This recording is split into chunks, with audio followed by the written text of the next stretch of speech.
ఏంటి అల్లుడు? Pick pocket మామా. పిక్ పాకెటా? ఏమంటున్నావురా మామా? అలా చూడు మామా, వాడి పాకెట్ లో నుంచి పర్స్ కొట్టేస్తుంది. ఏది ప్రాబ్లం? నీకే ప్రాబ్లం. నాకా సార్?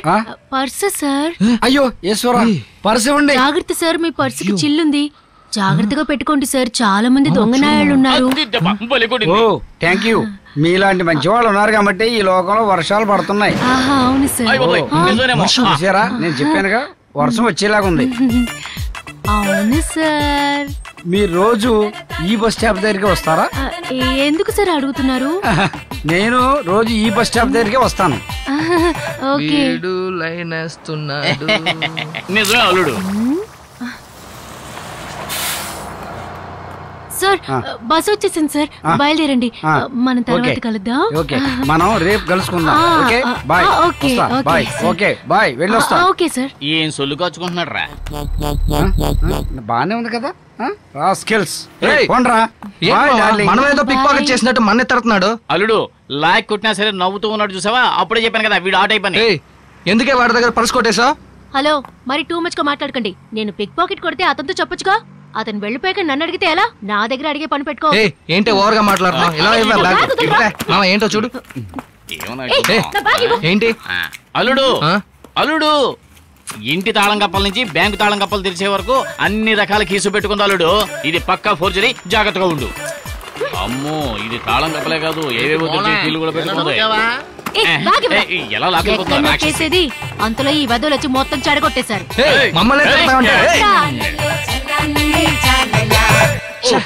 మామ దమ్ముందా? ఏంటి దమ్ముందా గిమ్ముందా అంటూ ఏం పని లేదా నీకు?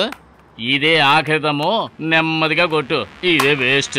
వీడికి టెన్షన్ వస్తే నా దగ్గర దమ్ము తీసుకుని కొట్టేయడం వీడికి అలవాటు. ఆ లైటర్ జాడిస్తే గానీ వెలిగి చావదు. ఇదొకటి. ఏంట్రా అగ్గిపెట్టే? అగ్గిపెట్టి కూడా లేదా? అది కూడా ఉంచుకోవా? ఇప్పుడు ఎవరిని అడగాలి? తమ్ముడు అగ్గిపెట్టి ఉందా? వినపడడం లేదా? అగ్గిపెట్టి ఉందా లేదా? బాస్ అగ్గి పెట్టలేదు గానీ పెట్టి నిండా డబ్బు సంపాదించడానికి ఐడియా ఉంది, చేద్దామా? వీడికైనా మెంటలా? నేను చెప్పేది నిజం, మంచి ఐడియా. ఏంటి అలా చూస్తూ నిలబడిపోయారేంటి? మా ఏరియాకే వచ్చి మా వాళ్ళనే ఛాలెంజ్ చేసి వాడొక్కడిని తీసుకొస్తానని చెప్పిన తర్వాత కూడా మీరిద్దరు ధైర్యంగా ఉన్నారు చూడండి. మీలాంటి వాళ్ళే నాకు కావాలి. ఓకే చెప్పండి. ఇలా చూడండి, తెల్లారిన తర్వాత లక్షలు సంపాదించాలి నేను మీకు చెప్తాను. అర్థం అవట్లేదే. కన్ఫ్యూజ్ చేస్తున్నాడు. ఏంటి ఆలోచిస్తున్నారు? అర్థం కాలేదా? మీకు దయ్యాల భూతాల మీద నమ్మకాలు ఉన్నాయా?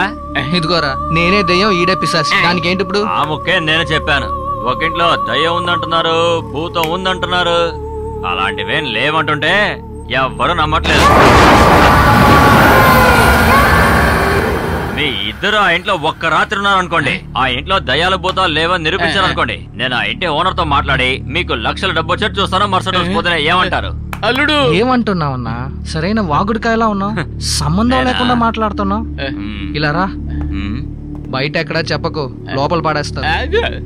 ఇలా చూడండి, ఆలోచించి చెప్పండి. తెల్లారితే లక్షల డబ్బులు చేతికి అందజేస్తాను. ఏంటి మామ ఎందుకు చేపట్టు లాకొస్తున్నావు? బంగారం, నేను చెప్పేది బాగా ఆలోచించరా. నీ చెల్లెలు పెళ్లికి డబ్బు లేక నువ్వు ఎన్ని కష్టాలు పడ్డావు.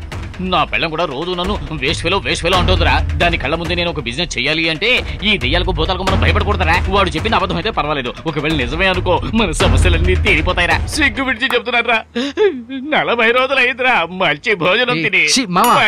చిన్న పిల్లవాడిలో ఏడుస్తావేంటి? నువ్వు ఫిక్స్ అయ్యావు, నేను వద్దంటే వదులుతావా ఏంటి? విషయం ఏంటో నీ కరెక్ట్ గా అడుగు. I'm waiting.